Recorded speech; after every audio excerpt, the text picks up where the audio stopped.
Hello everyone, welcome to a new blog. News ব্লগে তোমাদের সবাইকে স্বাগত। কেমন আছো তোমরা সবাই? আশা করি খুব ভালো আছো। এখন আমরা বেরোচ্ছি দক্ষিণেশ্বর মন্দিরে যাওয়ার উদ্দেশ্যে। একদম ঠিক 1 বছর পর আমরা আজকে যাচ্ছি। আগের বছর ঠিক এই দিনেই আমরা দক্ষিণেশ্বর গেছিলাম, আর 1 বছর পর মাঝখানে আর যাওয়া হয়নি। 1 বছর পর আজকে আবার যাচ্ছি, কারণ আজকে আবার সেই দিন আমাদের টিম গাঁটছড়া তার দ্বিতীয়তম জন্মদিন। গাঁটছড়া টিমটা অনেক দিন থেকেই ছিল, কিন্তু অন্য নামে ছিল, গাঁটছড়া নামে এই 2 বছর হতে যায়।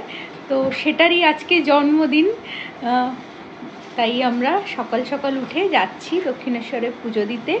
আমার চ্যানেলে যদি নতুন হয়ে থাকো আর এখনও চ্যানেলটাকে সাবস্ক্রাইব করোনি, তাহলে সাবস্ক্রাইব করে দাও। আর যদি ফেসবুকে দেখছো ব্লগটা, তাহলে পেজটাকে ফলো করে দাও।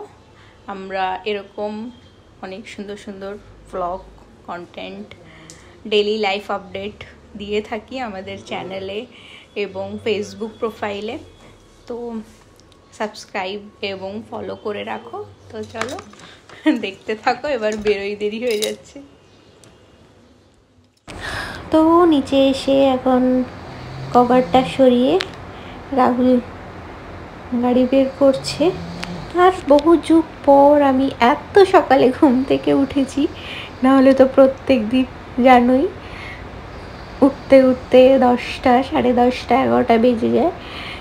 শাশুড়ি আমার বলছে আজকে, বলছে ঘুরতে যেতে হলে তো খুব তাড়াতাড়ি ঘুম ভেঙে যায়, এমনি তো উঠতে পারিস না। আমি বলছি হ্যাঁ, কি আর করবো বলো।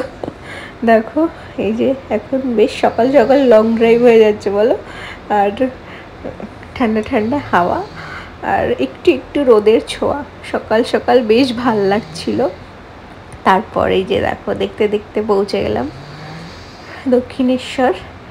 আর এখন গিয়ে আগে আমরা পার্কিং এরিয়াতে গাড়িটা পার্ক করে দেবো, তারপর ভেতরে ঢুকবো। আর তোমরা তো জানোই ভেতরে ফোন ক্যামেরা অ্যালাউ না, তো ভেতরে তো আমি কিছু শ্যুটও করতে পারবো না, দেখাতেই পারবো না। আর এই নিয়মগুলো শুধু আমাদের জন্য, মানে আমাদের নর্মাল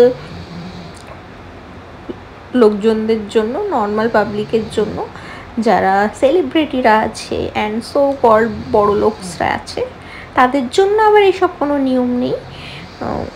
সেলিব্রিটিরা যখন আসে, বলিউড সেলিব্রিটি অর টলিউড, তারা কিন্তু ভেতরে ঢুকে ছবি টবি তুলতে পারে, ক্যামেরা ফোন নিয়ে যেতে পারে। এই নিয়মগুলো শুধু আমাদের জন্য।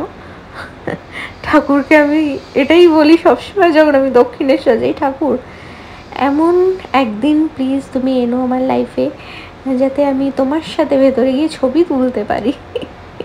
জানি না কোনোদিনও এটা হবে কি না।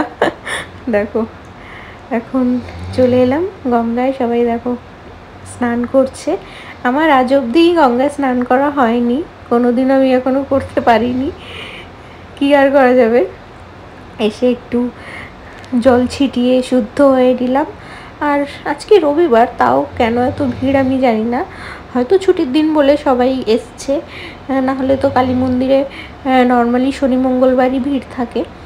আর এই যে দেখো সেদিন ইন্ডিয়া ফাইনাল ম্যাচ ছিল, তো এরা ইন্ডিয়ার ফ্ল্যাগ দিয়ে ইন্ডিয়ার জন্য পুজো দিতে এসছে। তারপরে ফুল মিষ্টি নিয়ে নিলাম, মানে একটা ডালা নিয়ে নিলাম, আর সব আমাদের ব্যাগ হেলমেট ফোন ওখানে জমা দিয়ে চলে গেলাম পুজো দিতে।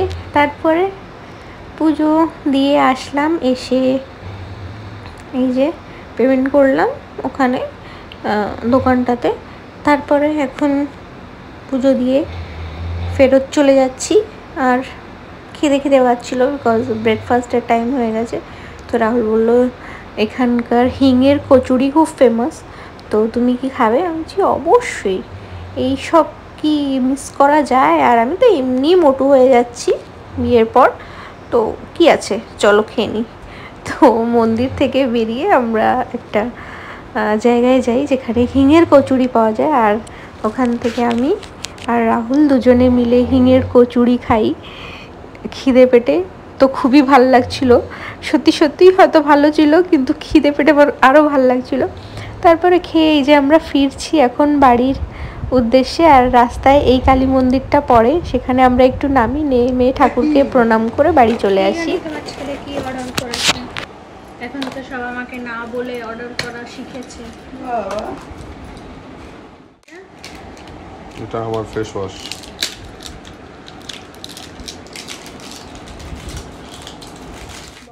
আর সেদিন আমার একটা মেকআপের কাজও ছিল, তো ভেবেছিলাম বাড়ি এসে একটু রেস্ট নিয়ে, সকালে এত তাড়াতাড়ি উঠেছি তো একটু ঘুমিয়ে নেব, ঘুমিয়ে রেস্ট নিয়ে সাজাতে বেরোবো। কিন্তু যখন আমি আমার ব্রাইডকে ফোন করি, সে বলে না তুমি চলে আসো এখনই। আমি ভাবি যে হয়তো ব্রাইডের এখনই সাজবে, আমি তাড়াহুড়ো করে আর রেস্ট না নিয়ে আমি চলে যাই। কিন্তু অ্যাজ ইউজুয়াল আমার ব্রাইড লেট। আমি কোনো সময় আজ অবধি কোনো দিনও আজ অবধি আমি অন টাইম কোনো ব্রাইডকে সাজাতে পারিনি। যখনই আমি যাই আমি অন টাইম চলে যাই, কিন্তু আমার ব্রাইড লেট থাকে সব সময়। যাই হোক, ফাইনালি আমার ব্রাইড চলে এসছে।